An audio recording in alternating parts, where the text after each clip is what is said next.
আমার জান আমিনা বলেন আমি আমিনা যে সময় রাসূলুল্লাহ ভূমিষ্ঠ হবেন আমি দেখতে পেলাম ওই আবু বকর পাহাড়টা যেন নূর আর নূর হয়ে গেল।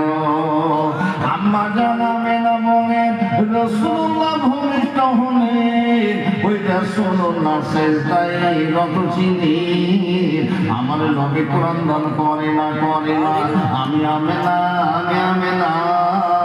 আমার নবীর পেট মোবারকের উপরে মাথাটা লাগিয়ে দিলাম।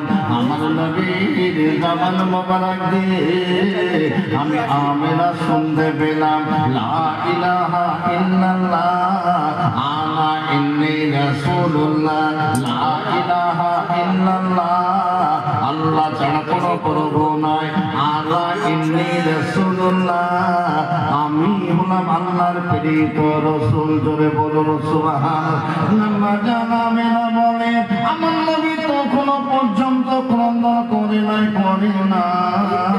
আমি আমিনা আমার নবীর নুরানি চেহারাখানা নিজের বুকের মধ্যে জড়িয়ে নিলাম। আমার নবীর নুরানি চেহারা দেখে আমি লক্ষ্য করে দেখতে পেলাম আল্লাহ তাআলা আমার নবীকে খাতনা অবস্থায় জামিনে পাঠিয়ে দিয়েছেন। আম্মা জানা মেনা বলেন আমার নবী তখনো পর্যন্ত ক্রন্দন করে নাই আমি আমিনা আমার নবীর নুরানি চেহারা দিকে লক্ষ্য করে দেখতে পেলাম আল্লাহ তাআলা আমার নবীর দুখানের মাঝখানে ওই মহরের নৌকা বানিয়ে দিয়েছে। ধরে বলুন সুবহানাল্লাহ।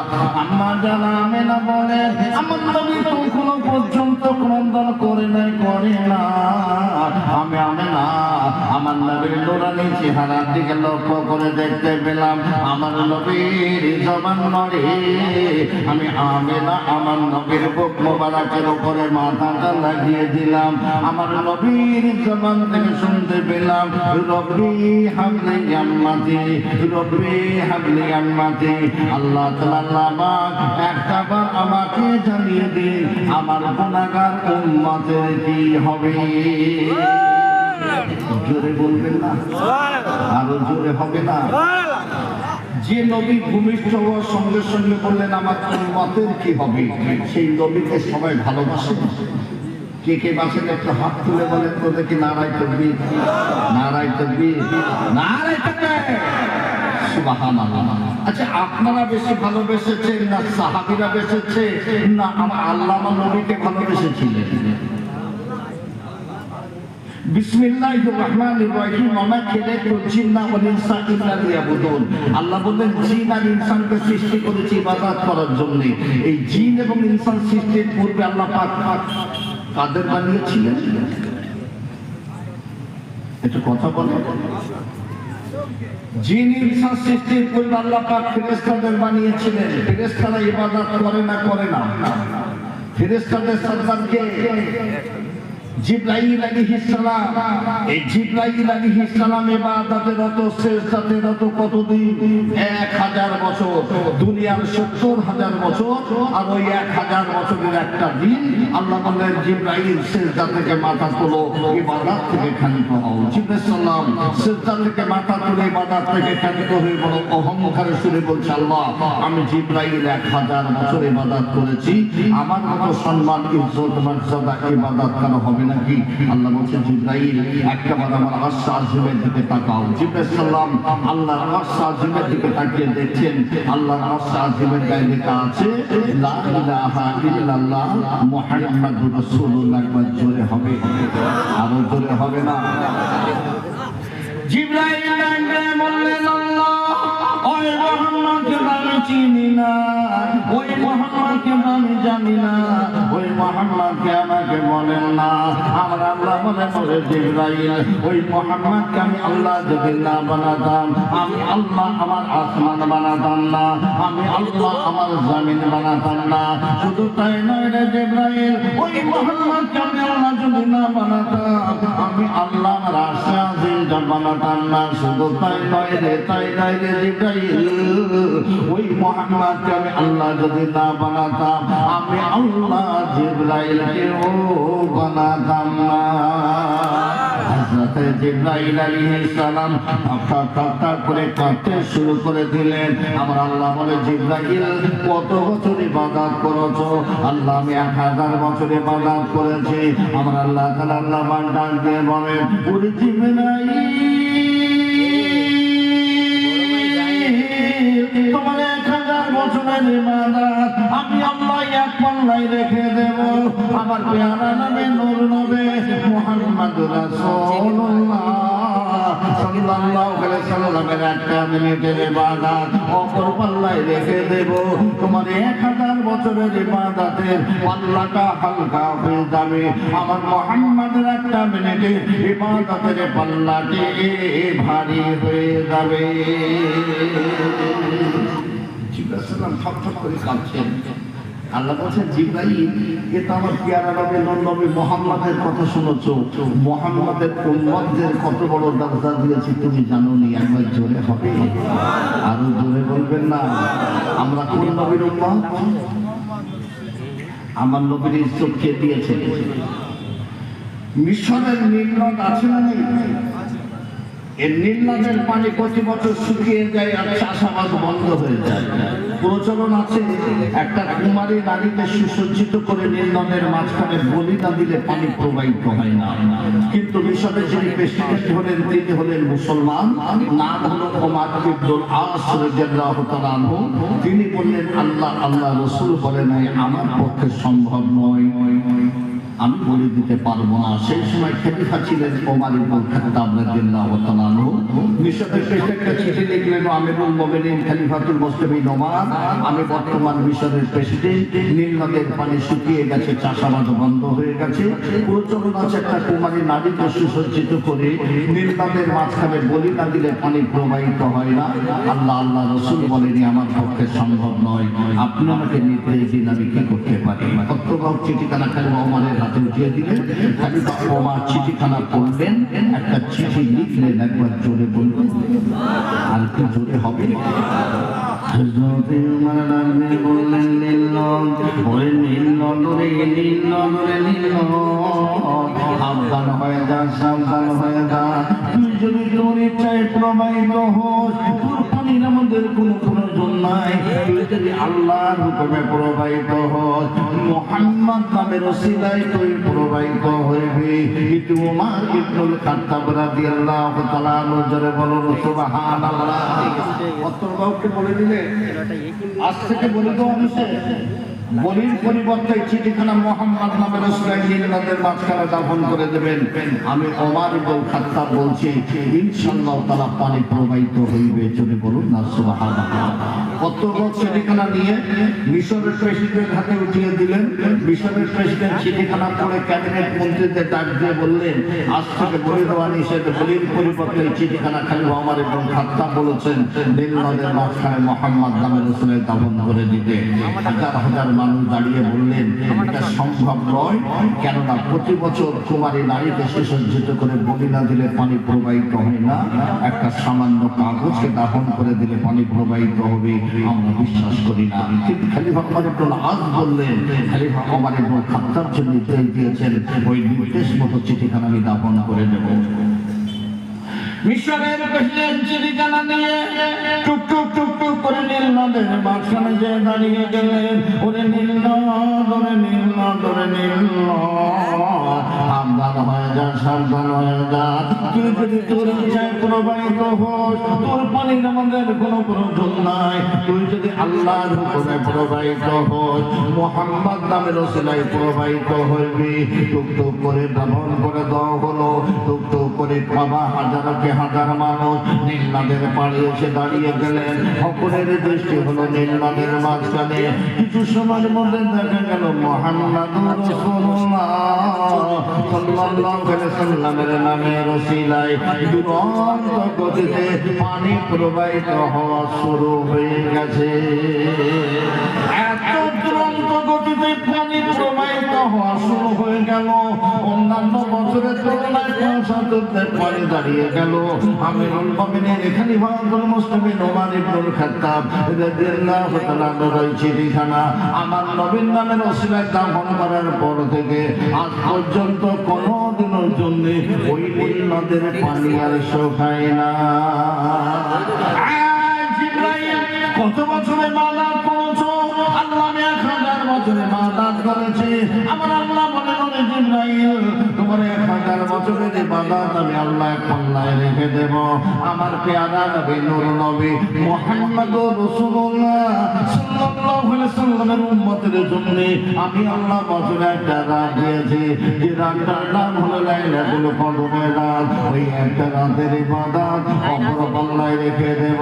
তোমার 1000 বছরের ইবাদতের পাল্লাটা হালকা হয়ে যাবে। আমার মুহাম্মদের উম্মতের একটা রাতের ইবাদতের পাল্লাটি ভারী হয়ে যাবে।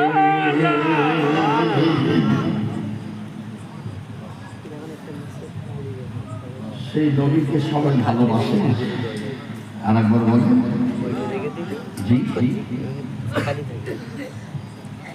আজ আমি লম্বা চড়া ওয়াজ নসিহতের আমার সময় নেই। আমি সামান্য সময় বোঝানোর জন্য বলে যাচ্ছি বিসমিল্লাহির রহমানির রহিম। কুল ইন কুনতুম তুহিব্বুনাল্লাহ ফাত্তাবিউনি ইউহিব্বুকুমুল্লাহ ওয়া ইয়াগফির লাকুম যুনুবাকুম আল্লাহু গফুরুর রহিম। আমি আপনি বলে দিন আমি আল্লাহ আমাকে যারা ভালোবাসতে চায় তারা যেন আপনাকে ভালোবাসে, আপনার ইত্তেবা করে অনুসারী হয়ে যায়। তবে আমি আল্লাহ তাদের ভালোবাসবো, শুধু তাই নয় তাদের জীবনের গুনাহগুলো আমি আল্লাহ মাফ করে দেব। পৃথিবীর জমিনে আমার নবীকে ভালোবেসে সর্বপ্রথম যে নারী কালেমা পড়েছিলেন তার নাম কি জানা আছে? পৃথিবীতে আমার আল্লাহ একজন নারীকে শুধু সালাম দিয়েছেন, আর কাউকে নয়। তিনি কে? আমাদের খাদিজাতুল কুবরা। আমার নবীকে ভালোবেসেছি। আমাদের খাদিজাতুল কুবরা বয়স ছিল কত? 40 বছর। আমার রাসূলের বয়স কত ছিল? 25 বছর। জি জি। আমাদের খাদিজার সঙ্গে আমার নবীর বিবাহের পর যেদিন আমাদের খাদিজাতুল কুবরা ইন্তেকাল হয়ে যাবে, মাথার কাছে বসে ফাতেমা চোখের পানিগুলো মুছে দিচ্ছে আর বলছে, মা এত কেন কাঁদছ? এত কাঁদো কেন? অসুবিধা হচ্ছে? অসুবিধা হচ্ছে বাবু? আম্মা জানে খাদিজা বলেছিলেন, ও মা ফাতেমা আমি কাঁদি কেন মা জানো না? এই আকাশের নিচে জমিনের উপরে তোমার আম্মা জানকে যখন নবী বলে কেউ মানতে রাজি নয়, নারীদের মধ্যে সর্বপ্রথম আমি খাদিজা, আমি সর্বপ্রথম তোমার আম্মা জানকে নবী বলে ঈমানের কালিমা পড়ে মুসলমান বলেছিলাম। আমার আম্মা ফাতেমা আমি খাদিজা মারা যাব, মরে যাব, আমার ইন্তেকাল হয়ে যাবে, আমি কাঁদি কেন মা জানো না?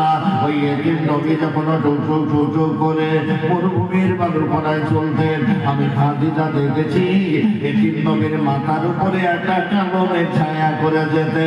ও মা তুমি জানো না মা, এতিম নবী যখন মরুভূমির বালুকণায় ঘুমিয়ে যেতেন, আমি খাদিজা দেখেছি এতিম নবীর কপাল মোবারক থেকে একটা নূর চমকাতে চমকাতে আল্লাহর আশ্রয়ে পৌঁছে যেতে। আমার আম্মা ফাতেমা আমি খাদিজা মারা যাব, মরে যাব, আমার ইন্তেকাল হয়ে যাবে, আমি কাঁদি কেন মা তুমি জানো না? এতিম নবীর বয়স ছিল 25 বছর, আমি খাদিজা আমার বয়স ছিল 40 বছর। আমি বিবাহের প্রস্তাব পাঠিয়ে দিলাম। দুনিয়ার মানুষ বলেছিল খাদিজা পাগল হয়ে গেছে, খাদিজার টাকা আছে, সোনা আছে, খাদিজা এতিম গরিব মুহাম্মদকে বিয়ে করতে চায়। ও মা তুমি জানো না মা, আমার টাকাগুলো সোনাগুলো এতিম নবীর কদমে রেখে দিয়ে আমি দুনিয়ার মানুষকে বলেছিলাম এবার তোমরা খাদিজাকে গরিব বলো, এতিম নবীকে এবার তোমরা ধনী বলো। ও মা আমি মারা যাব মা, ও মা আমি মরে যাব মা, ও মা আমার ইন্তেকাল হয়ে যাবে, ওই এতিম নবীকে আমি কার কাছে রেখে যাব? ওই সময় ফাতেমা বলেছিলেন মা কেঁদো না, ওই এতিম নবীর দায়িত্ব আমি ফাতেমা আমার নিজের কাঁধের উপরে আমি উঠিয়ে নিলাম। বাবু, শরিয়াতে 3টি কাজ তাড়াতাড়ি করার কথা বলা হচ্ছে। 3টি কাজ। 1 নাম্বার হলো নামাজের ওয়াক্ত হয়ে গেলে নামাজটা তাড়াতাড়ি আদায় করে। 2 নাম্বার হলো মানুষ যখন ইন্তেকাল হয়ে যায় তাড়াতাড়ি করে দাফন করো। 3 নাম্বার ছেলে বা মেয়ে যখন বালেগা হয়ে যায় তাড়াতাড়ি বিবাহের ব্যবস্থা করো। জি জি, ফাতেমা একটু বড় হলো, আমার রাসূল বলছেন এই সাহাবীরা আমার ফাতেমাকে বিবাহ দেব। কার সঙ্গে বিয়ে হবে? বললেন শোনো, আমার সাহাবীদের মধ্যে দ্রুত গতিতে 1 খতম কোরআন তেলাওয়াত যিনি করতে পারবেন তার সঙ্গে আমার ফাতেমার বিয়ে হবে। আমার নবীর একজন সাহাবী ছিলেন সালমান ফারসি রাদিয়াল্লাহু তাআলা আনহু, খুব দ্রুত কোরআন তেলাওয়াত করতেন। সালমান ফারসির মনের ইরাদা হলো যদি নবীর বেটিকে বিবাহ করতে পারি তবে জীবন ধন্য হয়ে যাবে। সালমান ফারসি হুজুর আমার কোরআন নিয়ে বসে গেছেন, অন্যান্য সাহাবীরা বসে গেছেন, কিন্তু হযরত আলী চিন্তা করছেন আমি যদি নবীর বেটিকে বিবাহ করতে পারতাম, কিন্তু আমি আলী আমার মতো বড় গরীব কেউ নেই। আলী দাঁড়িয়ে দাঁড়িয়ে কাঁদছেন, হঠাৎ করে পিছন থেকে আলীকে একটা ধাক্কা দিলেন, আলী বসে যাও। আলী তাকিয়ে দেখলেন যিনি ধাক্কা দিলেন উনি অন্য কেউ নয়, উনি হলেন জিবরাইল আলাইহিস সালাম। একবার জোরে হবে, আরো জোরে হবে না? হযরত আলী বসে গেলেন, কোরআন পাঠটা খুললেন, মাত্র 3 বার সূরা ইখলাস তেলাওয়াত করে কোরআন পাঠটা বন্ধ করে দিলেন। হযরত সালমান ফারসি 1 কদম কোরআন তেলাওয়াত সর্বপ্রথম করলেন। এবারে দাঁড়িয়ে গেলেন, ইয়া হাবিবাল্লাহ ইয়া রাসূলুল্লাহ, হুজুর আমি সালমান ফারসি 1 কদম কোরআন তেলাওয়াত সর্বপ্রথম আমি তেলাওয়াত করেছি। আলী দাঁড়িয়ে বললেন, হুজুর আমি আলী আমি আপনার শোনা জানানে শুনেছি 3 বার সূরা ইখলাস তেলাওয়াত করা অর্থাৎ 1 কদম কোরআন তেলাওয়াতের নাকি আমি আলী সর্বপ্রথম 3 বার সূরা ইখলাস তেলাওয়াত করেছি। একবার জোরে বলো। আল্লাহর নবী বললেন, সাহাবীরা শোনো, আমি রাসূলুল্লাহ বলে দিলাম আমার কলিজার টুকরো ফাতেমার সঙ্গে আমার সাহাবী আলীর বিবাহ হবে। জোরে বলো সুবহানাল্লাহ। বিবাহ হয়ে গেল। খুব সংক্ষেপে বলছি, আমার সময় খুব কম, 2:30 পর্যন্ত আমার সময় আছে। 1 বছর যেতে না যেতে আল্লাহ একটা পুত্র সন্তান দিয়েছেন। একটা সুবহানাল্লাহ বলবেন। এই সন্তানটাকে নিয়ে রাসূলুল্লাহ কোলে উঠিয়ে নিয়ে চুম্মা দিয়ে দোয়া করে নাম রাখলেন আমার আম্মা ফাতেমার ছেলের নাম হবে হাসান। জোরে বলুন না সুবহানাল্লাহ। 1 বছর যেতে না যেতে আরেকটি সন্তান দিলেন আল্লাহ, পুত্র সন্তান। কোলে নিয়ে রাসূলুল্লাহ দোয়া করে নাম রাখলেন, এই সন্তানের নাম হবে হুসাইন। জোরে বলুন না সুবহানাল্লাহ। হাসান আর হুসাইন। আল্লাহ নবী বললেন, মান আহাব্বা সুন্নতি ফাকাদ আহাব্বানি ওয়া মান আহাব্বানি কানা মাই ফিল জান্নাহ। আমি নবী বলি, আমি রাসূল বলি, যে আমার সুন্নাতটা ভালোবাসলো সে আমাকে ভালোবাসলো, যে আমাকে ভালোবাসলো আমি রাসূলুল্লাহ তাকে সঙ্গে না নিয়ে আল্লাহর রহমতের জান্নাতে কদম দেব না। আল্লাহ নবী বললেন, সাহাবীরা শোনো, ওই যে 2টি বাচ্চা ছুটে ছুটে আসছে তোমরা কি চেনো? সাহাবীরা বললেন, হুজুর লাব্বাইক, আমরা চিনি। আমার হাসান আর আমার হুসাইন, আমার হাসান হুসাইনকে যে ভালোবাসবে আমি রাসূলুল্লাহ আমাকে ভালোবাসা হবে। আমার হাসান হুসাইনের মনে যে ব্যথা দেবে আমি রাসূল আমার মনে ব্যথা দেওয়া হবে।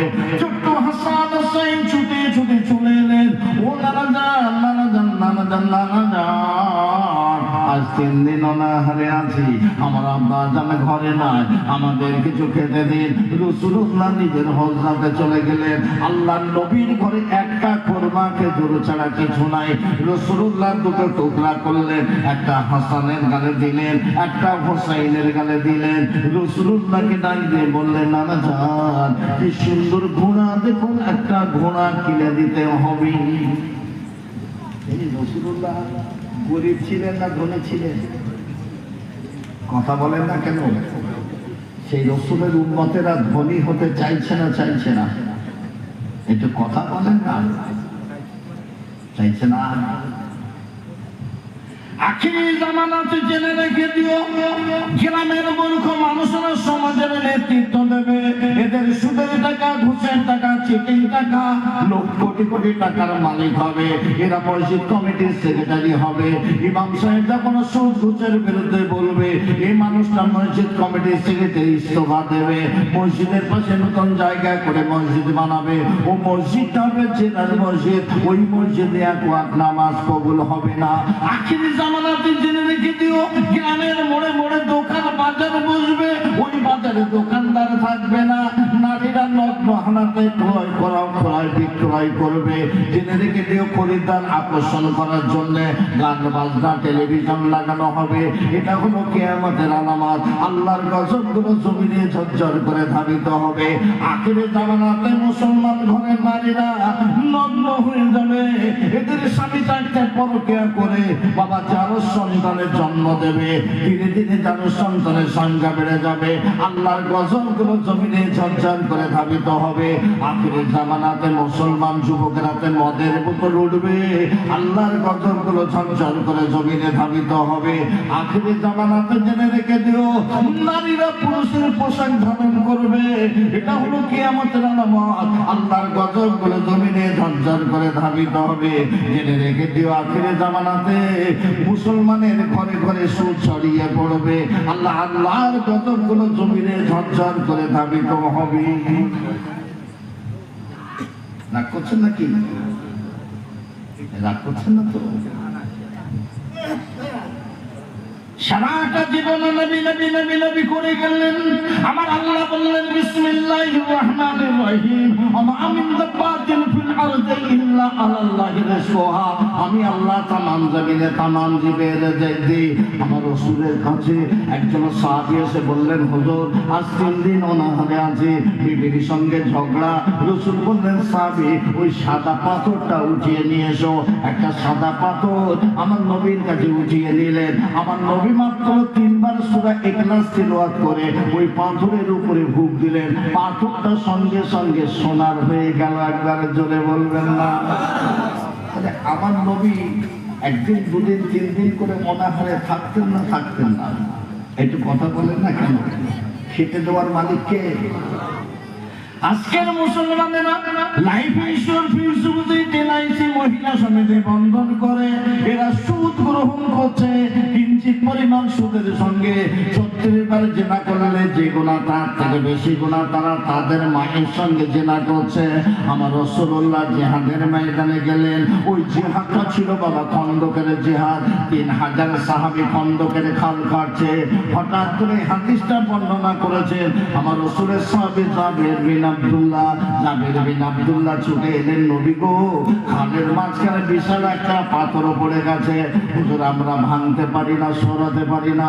রাসূল বললেন, যাবে রে, আমি রাসূলুল্লাহ পাথরটাকে উঠিয়ে দেবো। একবার জোরে বলবেন না? এ বাবু, আমার নবীর চেহারায় আল্লাহ কতজন পুরুষের শক্তি দিয়েছিলেন জানা আছে? 40 জন পুরুষের শক্তি ছিল আমার নবীর চেহারায়। আমার নবী পাক খন্দকের খালের মাঝখানে দিয়ে বিশাল পাথরটা 2 হাতে উঁচু করে খালের ধারে যখন ফেলে দিলেন, আমার রাসূলুল্লাহ জমিনে পড়ে গেলেন। হযরত জাবের বিন আব্দুল্লাহ ছুটে গিয়ে আমার নবীকে ওঠানোর জন্য হাতখানা বানিয়ে দিলেন। আমার নবীর উদরে 2 হাতখানা লেগে গেল। জাবের বিন আব্দুল্লাহ দেখতে পেলেন আমার নবীর উদরে 1, 2, 3টে পাথর বাঁধা আছে। আমার নবী 3 দিন অনাহারে আছে। জাবের বিন আব্দুল্লাহ থাকতে পারে না, ছুটে ঘরের দরজায় যে দাঁড়িয়ে গেলেন। আমার বিবি, আমি রাসূলের উদরে পাথর বাঁধা দেখে এসেছি। ওরে বিবি, ঘরে কি আছে বলো না? বিবি বললেন, স্বামী জবেরাতে ছাড়া কিছু নাই। ওরে বিবি, রুটি বানাও, আমি একটা বকরি জবেহ করে দেব। ওই বকরি গোশগুলো কিছুটা ভুনা বানিয়ে দাও। রুটি বানিয়ে দিলেন, ভুনা গোশ বানিয়ে দিলেন। আমার নবীর কাছে নিয়ে গেলেন। ইয়া হাবিবাল্লাহ, ইয়া রাসূলুল্লাহ, হে হুজুর, আপনি যখন বিশাল পাথরটি খন্দকের খালের মাঝখান থেকে উঠিয়ে জমিনে ফেলে দিয়েছিলেন, হুজুর আপনিও জমিনে পড়ে গেছিলেন। আমি সাবের হাতখানা বাড়িয়ে দিলাম, আমার হাতটা আপনার উদরে লেগে গেল। আমি দেখতে পেলাম আপনার উদরে 1, 2, 3টে পাথর বাঁধা। হুজুর আমি সাবের, আমি সইতে পারি না। আমি বিবির কাছ থেকে রুটি ভুনা কষিয়ে এসেছি, হুজুর রক্ষণ করুন। আল্লাহ নবী বলেন, সাহাবী যাবে, তোমার হাতখানা আমার উদরে লাগার কারণে তুমি বুঝতে পেরেছ আমি 3 দিন অনাহারে আছি। 3000 সাহাবী খন্দক চোখের খাল কাটতে আছে, বহু সাহাবী আমি রাসূলুল্লাহ আমার নাই উদরে পাথর বেঁধে কান কাটতে আছে, আমি রাসূলুল্লাহ ওনা গোশরুটি যদি ভক্ষণ করি কিয়ামতের ময়দানে আমি মুহাম্মদ আল্লাহ দরবারে মুখখানা দেখাতে পারবো না। ওরে সাহাবী তাদের একটা কাজ করো, এই ভুনা গোশরুটি খাওয়ার জন্য 3000 সাহাবীকে দাওয়াত করে দাও, জোরে বলো। এতটুকু রুটি এতটুকু গোশ রাসূল বলছেন 3000 সাহাবীকে দাওয়াত করো। জাবের বিন আব্দুল্লাহ বারে বারে গোশের পাত্রে রুটির পাত্রে তাকাচ্ছেন। আমার নবী একটা ধমক দিলেন, এই যাবে কৃপণ ফকিররা জান্নাতে যাবে না, দাওয়াত কর। জাবের বিন আব্দুল্লাহ দাওয়াত করে দিলেন। আল্লাহর নবী বললেন, সাহাবী তাদের ঢাকনা খোলো বাবা, ঢাকনা খোলো। জাবের বিন আব্দুল্লাহ ঢাকনা উঁচু করে দিলেন, রাসূলুল্লাহ পড়তে শুরু করে দিলেন, বিসমিল্লাহির রহমানির রহিম বলে ফুঁক দিয়ে দিলেন। গোশের পাত্রে রুটির পাত্রে ফুঁক দিয়ে দিলেন। আমার সাহাবী জাবের দিতে থাকো বাবা, দিতে থাকো। জাবের বিন আব্দুল্লাহ দিতে দিতে দিতে দিতে 3000 সাহাবীকে মন্ডন করে দেওয়ার পর এবার গোশের পাত্রে রুটির পাত্রে ঢাকনা উঁচু করে দেখতে পেলেন অর্ধেক রুটি তখনও রয়ে গেছে। কে খেতে দেয়? মুসলমানের সুদ খাওয়ার দরকার আছে নাকি গো? কথা বলেন না কেন? কিয়ামতের ময়দানে 2 শ্রেণীর মানুষের সঙ্গে আল্লাহ যুদ্ধ করবে। এক শ্রেণীর মানুষ যারা আল্লাহর ওলিদের বিরুদ্ধে চরণ করবে, আল্লাহ এদের বিরুদ্ধে যুদ্ধ করবে। মান আদা ওলিয়াল্লি ফাকাদ আযানতু বিল্লাহ, এদের সঙ্গে আল্লাহ যুদ্ধ করবে। 2 নাম্বার হলো দুনিয়ায় যত সুদখোর আছে আল্লাহ তাদের বিরুদ্ধে যুদ্ধ করবে। জেনে রেখে দিও, সুদ থেকে নিজেদেরকে হেফাজত করো। আমার রাসূল গরীব ছিলেন, আমরা সেই নবীর উম্মত। রাসূলকে বলছেন একটা ঘোড়া কিনে দিতে হবে নানা জান। রাসূল বলছেন, নানা ভাই আমি করি পয়সা নেই। নানা জান দেন না, নানা জান আমরা একটু ঘোড়া চড়বো নানা জান। হাসান কাঁদে, হুসাইন কাঁদে। আল্লাহ নবী বললেন, আমার হাসান আমার হুসাইন, আমি রাসূলুল্লাহ যদি তোমাদের জন্য ঘোড়া হই তোমরা কি খুশি হবে না? হাসান হুসাইন চোখের পানি মুছে দিলেন। রাসূলুল্লাহ পেট মোবারকটা নিচু করে দিলেন। হাসান হুসাইন আমার নবীর পেট মোবারকের উপরে উঠে টক টক টক টক করে ঘোড়া ঘোড়া খেলতে শুরু করে দিলেন। না না না, হাসান হাত দুটো উঁচু করে বললেন, নানা জান এবার বলুন আমি হাসান বড় না আপনি বড়? আল্লাহর নবী বললেন, হাসান কেমন প্রশ্ন করো, আমি রাসূলুল্লাহ বড়? না নানা জান আমি বড়। কেমন করে তুমি বড় হলে? ও নানা জান বলবো আপনার আব্বা জানের নামটা বলো। আমার আব্বা জানের নাম আব্দুল্লাহ। ও নানা জান নানা জান নানা জান, আব্দুল্লাহকে দুনিয়ার কয়েকজন মানুষ চেনে? আব্দুল্লাহকে দুনিয়ার কয়েকজন মানুষ জানে? ও নানা জান মনে হয় আপনি আমার আব্বা জানের নামটা জানেন না। আমার আব্বা জান হলেন রাহমাতুল লিল আলামিনের সাহাবী শিরে খুদা হযরত আলী কারামাল্লাহু ওয়াজহু। ও নানা জান এবার বলো আপনার আব্বা জান বড় না আমার আব্বা জান বড়? রাসূল বললেন, নানা ভাই হাসান হেরে গেলাম, তোমার আব্বা জান বড়। জোরে বলুন সুবহানাল্লাহ। টক টক টক টক করে ঘোড়া ঘোড়া খেলছে। এমন সময় হুসাইন বললেন, নানা জান এবার বড়, আমি হুসাইন বড় না আপনি বড়? রাসূল বললেন, কেমন প্রশ্ন কর, আমি রাসূলুল্লাহ বড়। না নানা জান আমি বড়। কি করে বড় হলে? এবার বলুন আপনার আম্মা জানের নামটা কি? আমার আম্মা জানের নাম আমেনা। ও নানা জান আমি নাকি দুনিয়ার কয়জন মানুষ চিনে? আমি নাকি দুনিয়ার কয়জন মানুষ জানে? ও নানা জান নানা জান নানা জান মনে হয় আপনি আমার মায়ের নামটা জানেন না। আমার আম্মা জান হলেন খাতুনের নাম সাইয়্যিদাতুন নিসা হযরত ফাতেমা জোহরা। ও নানা জান এবার বলুন আপনার আম্মা জান বড় না আমার আম্মা জান বড়? রাসূল বললেন, নানা ভাই হুসাইন হেরে গেলাম, তোমার আম্মা জান বড়। জোরে বলুন সুবহানাল্লাহ। টক টক টক টক করে ঘোড়া ঘোড়া খেলছে। এমন সময় হাসান আর হুসাইন দুই ভাই হাত উঁচু করে দিয়ে বললেন, ও নানা জান এবার বলুন আমরা 2 ভাই বড় না আপনি বড়? রাসূল বললেন, নানা ভাই হাসান হুসাইন কেমন প্রশ্ন করো, আমি রাসূলুল্লাহ বড়। না নানা জান আমরা 2 ভাই বড়। কি করে বড় হলে? ও নানা জান বলবো। ও নানা জান এবার বলুন আপনার নানা জানের নামটা কি? একবার জোরে জোরে বলুন সুবহানাল্লাহ। আপনার নানা জানের নাম কি? এই হাসান আর হুসাইনের ইজ্জত মর্যাদা কে দিয়েছে গো? কে দিয়েছে? খলিফা ওমর ইবনে খাত্তাবের ছেলের নাম ছিল আব্দুল্লাহ। এই আব্দুল্লাহ মরুভূমির বালুকণা দিয়ে একটা ঘর বানিয়েছে, আর হাসান আর হোসাইন কি করেছেন? একটা লাঠি দিয়ে ঘরটা ভেঙে দিয়েছেন।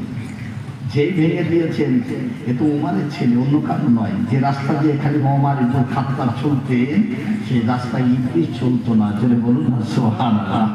এ তো হযরত ওমরের ছেলে, দেখে গেছে হাসান হোসাইন কাজটা ভালো করবি না, আমার ঘরটা ভাঙবি কেন বল? হাসান হোসেন বলছে বেশ করেছে। এই বেশ করেছে, চেঁচাচ্ছিস কেন? এই আব্দুল্লাহ, তোর বাপ ওমর আমার নানার গোলাম, তুই আমার নানার গোলাম, তোর 14 গোত্র আমার নানার গোলাম। যা। হযরত আব্দুল্লাহ বড় রেগে গেছে, ছুটে ছুটে ছুটে ছুটে ঘরের দরজায় যেয়ে বলছেন, আব্বাজি একটু প্রতিবাদ করবে। কিসের প্রতিবাদ? আমি একটা ঘর বানিয়েছিলাম, হাসান হোসাইন ঘরটাকে ভেঙে দিল, আমি প্রতিবাদ করাতে আমাকে বলছে, চেঁচাস না, তুই আমার নানার গোলাম, তোর বাপ ওমর আমার নানার গোলাম, তোর 14 গোত্র আমার নানার গোলাম। ওমর বলছে, এত বড় কথা বলছে বলা? কাগজ আর কলমটা নিয়ে যাও তো, লিখে নিয়ে এসো। কাগজ আর কলমটা নিয়ে হযরত খলিফা ওমর ইবনে খাত্তাবের ছেলে আব্দুল্লাহ নিয়ে গেলেন। এই হাসান আর হোসাইন কত বড় সাহস, লিখে দাও। কি লিখে দেবো? আমি তোমার নানার গোলাম, আমার আব্বাজান ওমর ইবনে খাত্তাব তোমার নানার গোলাম, লিখে দাও। হাসান আর হোসাইন কাগজটা নিয়ে হাসতে হাসতে লিখে দিয়েছেন। জোরে বলবেন একবার? আরো জোরে হবে না? কাগজটা নিয়ে ছুটে ছুটে খলিফা ওমরের কাছে এসে বলছেন, আব্বাজান দেখেন কত বড় সাহস, লিখে দিয়েছেন। হযরত ওমর ইবনে খাত্তাব কাগজটা হাতে উঠিয়ে নিলেন। হযরত ওমর কাগজটা উঠিয়ে নিলেন, বারে বারে বারে বারে কাগজটা নিয়ে বুকে জড়িয়ে ধরেন, বারে বারে বারে বারে বাবা চোখের উপরে বাবা বোলাতে থাকেন, বারে বারে বারে বারে ওই কাগজটায় চুমা দিতে থাকেন। আব্দুল্লাহ বলেন, আব্বাজান ওই কাগজটা নিয়ে আপনি এমনটা করেন কেন? হযরত ওমর ডাক দিয়ে বলেছিলেন, আব্দুল্লাহ, ওরে বাবা আব্দুল্লাহ রে, আমি আমার যাদের মারা যাব, আমি আমার যাদের মরে যাব, আমার যেদিন ইন্তেকাল হয়ে যাবে, এই কাগজটা আমার কাপড়ের মধ্যে দিয়ে দেবে। ও বাবা ছেলে আব্দুল্লাহ, তুমি জানো নে বাবা, কিয়ামতের ময়দানে আমার আল্লাহ যখন আমাকে ডেকে ডেকে বলবে, ও মা তুমি কি ইবাদত করেছো, এই কাগজটা নিয়ে দাঁড়িয়ে যাব।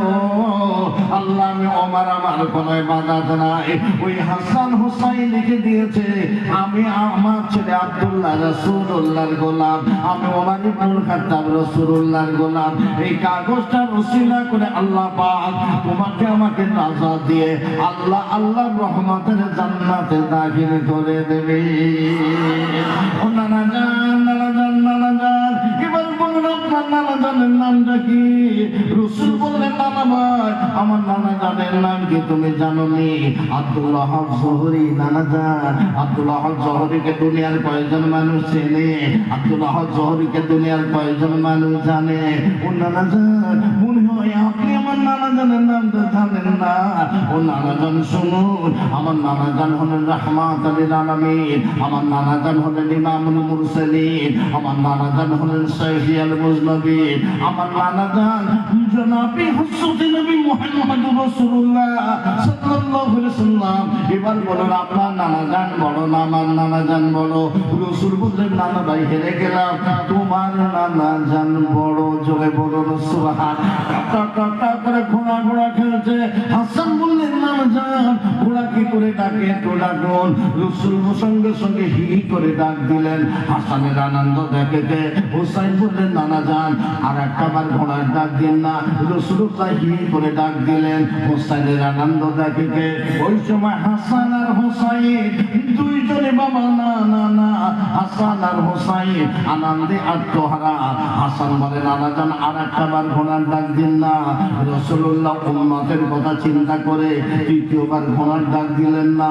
হাসান হোসেনকে পিঠ মোবারক থেকে নামিয়ে দিলেন। আমার আল্লাহ তাআলা আল্লাহ জিবরাইলকে ডাক দিলেন, এই জিবরাইল জমিনে চলে যাও, আমার আমার হাবিবকে সালাম জানাবে, আমার হাবিবকে জানিয়ে দেবে। আমার হাবিব দুইবার ঘোড়ার ডাক দিয়েছে হাসান হোসেনকে খুশি করার জন্য। আমার হাবিব যদি আর একটাবার ঘোড়ার ডাক দিতেন ওই হাসান হোসেনকে খুশি করার জন্য, উম্মতের কথা চিন্তা না করে আমি আল্লাহ আমার হাবিবের তামাম উম্মতকে বিনা হিসাবে জান্নাতি করে দিতাম। নবীকে ভালোবাসুন। অনেক লম্বা ঘটনা, আমার সময় শেষ, আমি আর বলতে পারবো না, কেননা বিশ্বাস হুজুর কেবল আছেন, আমি টানার সময় একটা মিনিট নষ্ট করতে পারবো না। আমি বিদায় নিচ্ছি। গুনাহগার আল্লামা রুহুল আলী শাহ হুজুরের গুনাহগার আওলাদ মনির আমিন আপনাদের খেদমতে এসেছিলাম। হুজুরকে আসবেন, বিশ্বাস হুজুর কেবলা আপনাদের কাছে অনুরোধ করবো এদিক ওদিকে যারা ঘুরছেন সবাই চলে আসেন, আমার জন্য দোয়া করবেন। আমাদের বৈশাখ আল্লামা হুজুর কেবলার দরবার ঈশ্বরের সব ফাল্গুন মাসের 13, 14, 15 নিজের দরবার মনে করে যাবেন। ফুরফুরা দরবার শরীফে 22, 23 যাবেন। আমার দাদা হুজুর কেবলার 25টি তামিল ইসলামের সব 17, 18, 19 ফাল্গুন যাবেন। আমার জন্য দোয়া করবেন। আল্লাহ পাক যেন আমাকে ইমানি হালাতে বরকত দেয়। সকলে বলুন আল্লাহুম্মা আমিন। আমি বিদায় নিচ্ছি। আমি একটা মিনিট বিশ্বাস হুজুর কেবলার সময় নষ্ট আমি করবো না। সকলে একটু সালাম করবো। আপনারা একটু এগিয়ে এসে বসেন। খারাপ হয়ে গেছে, বিশ্বাস হুজুর কেবলা এসে একটা খারাপ দেখাবে। সকলে একটু উঠে দাঁড়িয়ে যান। ইয়া নবী সালাম,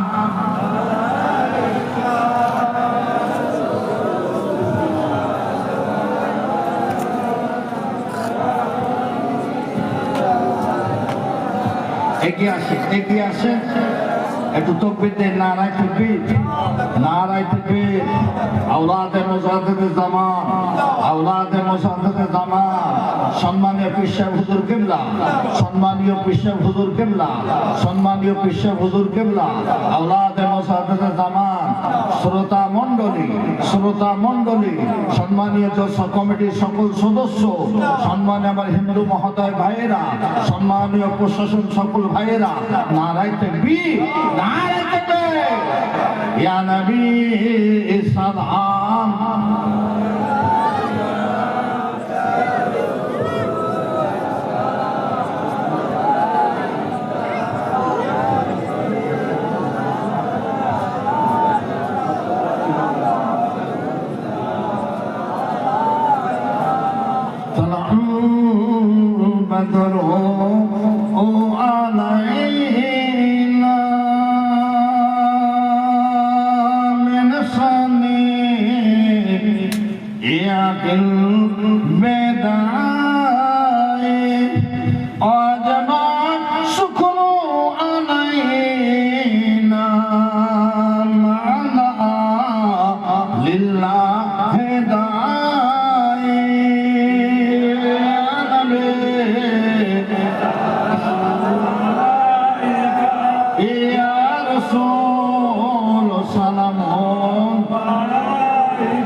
সম্মানীয় পীর সাহেব হুজুর কেবলা, সম্মানীয় পীর সাহেব হুজুর কেবলা, আওলাদে মুজাদ্দিদে জামান, সিলসিলা হক ফুরফুরা শরীফ, সিলসিলা হক মুজাদ্দিদে জামান, পীর সাহেব হুজুর কেবলা।